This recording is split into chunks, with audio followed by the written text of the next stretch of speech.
मनात घेणं पाप आहे, नाही का?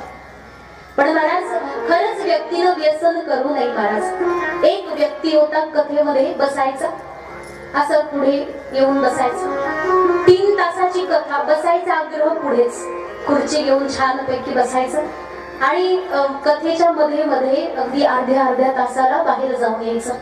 3-4 दिवस खपवून घेतलं महाराज, राहावलं नाही. मग मी जाऊन विचारलं, नाही महाराज तुम्ही असं का बरं मध्ये मध्ये उठता? कथाकाराला विक्षेप होतं याला. तुम्ही काय सांगावं बाई, एवढी पुडी म्हणे खिशात, 6 फुटाच्या माणसाला एवढी पुडी उठवते म्हणे. त्या माणसाची भाषा, एवढ्या पुडीवर एवढं सामर्थ्य की अवाढव्य माणसाला उठवून मंडपाच्या बाहेर नेते. काय करायचं ते करून परत येऊन बसतो. कथेची आवड तर आहे, परंतु हे सगळं मध्ये बाधा येते. महाराज ती तंबाखू माणसाने खाऊ नये. का खाऊ